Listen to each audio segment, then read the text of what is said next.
Я с Баткена, и я поддерживаю Садыра Джапарова. Вся моя семья, все мои родственники, я заметила, вообще весь Кыргызстан поддерживает его. И я считаю, что это правильно, справедливо, потому что он заслуживает. У нас нет более подходящего претендента, кроме как Садыр Джапаров. Мен Садыр Жапаровты колдойм. Садыр Жапаров анткени кыргыз элине көптөгөн жакшылыктарды, көптөгөн жакшы нерселерди кылып бере алат. Анткени Садыр Жапаровдун топтогон материалдары бул факт менен чыгып атат.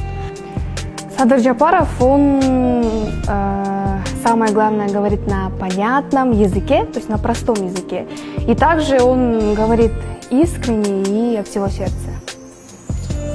Менин оюмча, Садыр Жапаровду алып койсок, андан башка кимди коебуз? Кимди көрө аласыз? Мадумаровдубу? Ошонубу? Кандидатура жок. Достойно ошону эле берет элем, бирок.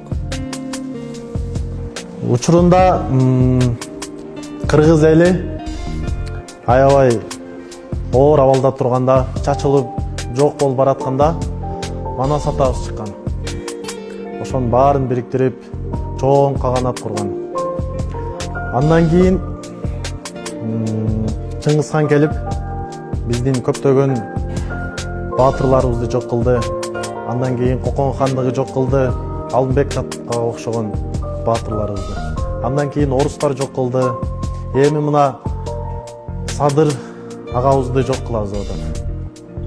Вот насчет других не знаю, но лично мое мнение, надо дать шанс Садыру Джапарову, не хейтерить, не троллить его. В наше время это очень актуально. Давайте не делать такого, просто дадим ему шанс.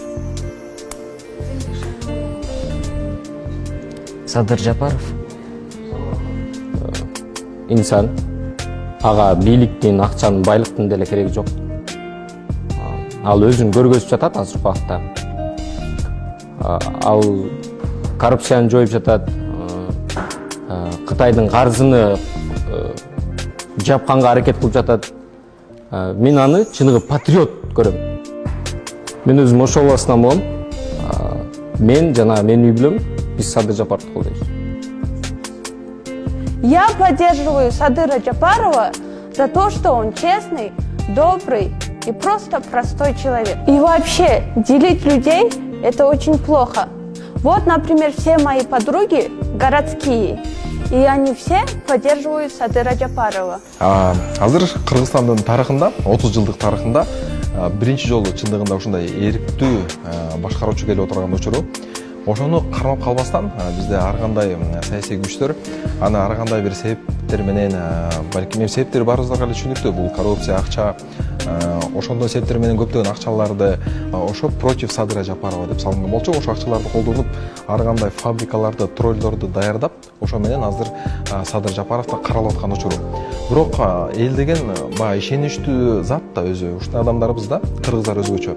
Ошо Садыр Жапаровду каралып аткан Инстаграмдан видеолорду көрүп, сүрөттөрдү көрүп, ошого ээрчип кетип аткан адамдарыбыз өтө көп болуп атат. Бай кедей деген баягы чоң бизде айырма барго, ошол жоюлуп кичине бир ортомчул бар социалдык турмуштагы адамдар пайда болуп баштайт да.